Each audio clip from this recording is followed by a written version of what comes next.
Ce qui frappe quand on étudie l'islam, par exemple, c'est que ce sont des formules qui n'ont pas de possessif.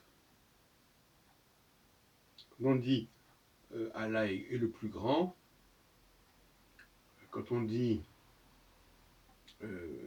Mahomet est son messager,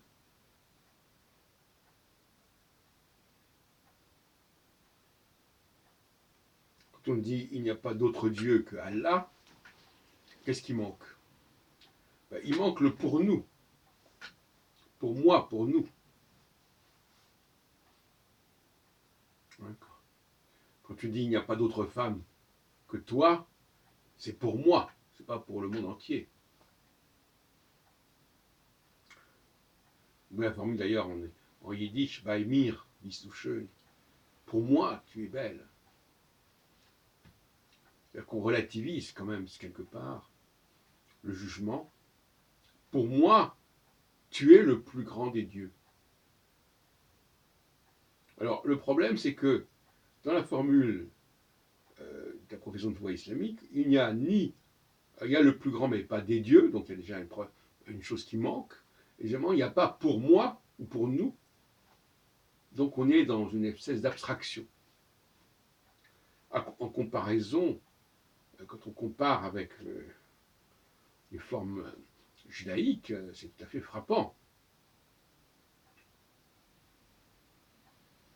Quand on dit tu n'aimeras pas d'autre Dieu que moi,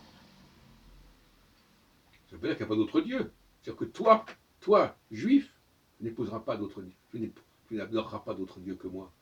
Ça veut dire qu'il n'existe pas par ailleurs. Le schéma Israël, quel que soit ce qu'on peut en penser par ailleurs, c'est toujours tu aimeras. Elohenu, Elohenu ça veut dire quoi? Notre Dieu. Hein, c'est pas le Dieu des autres. Je ne vais pas m'approprier le Dieu des autres. Celui qui ne dit pas ce qui est à lui, peut penser que tout est à lui. C'est un peu embêtant. Je regarde autour de moi et j'écoute. L'inspiration est partout.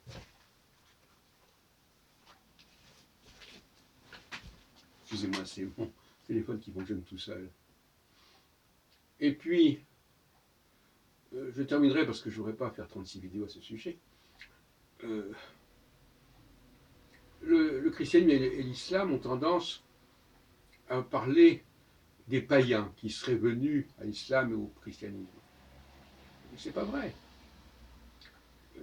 Ceux qui ont été concernés par le projet chrétien ou le projet musulman étaient déjà marqués par cette culture, par cette civilisation. D'ailleurs, comme l'a dit d'ailleurs Jésus, je ne suis pas venu pour les païens, je suis venu pour les brebis perdues d'Israël. Et de la même façon, il est évident que dans l'épître aux Éphésiens, ceux à qui on s'adresse ne sont pas des païens, ce sont des gens qui sont proches du judaïsme, qui sont dans la mouvance, dans l'orbite du judaïsme, qui n'en font pas partie intégralement, qui n'en sont pas au cœur, au centre, qui n'ont pas un statut dominant, mais qui en font partie. Et c'est parce qu'elles en font partie et qu'elles se sentent dominées qu'elles veulent arriver à une sorte d'égalité avec les populations dominantes. Donc là, je combats vigoureusement cette instrumentalisation du paganisme pour laisser entendre que c'est des gens qui, pour laisser entendre d'abord que ce sont des religions qui ne doivent rien à des religions précédentes, qui sont tellement différentes, n'est-ce pas? Alors qu'en réalité, ça emprunte au christianisme, au judaïsme, dans le cas de l'islam, et ça emprunte au discours des Israélites dans le cas du christianisme.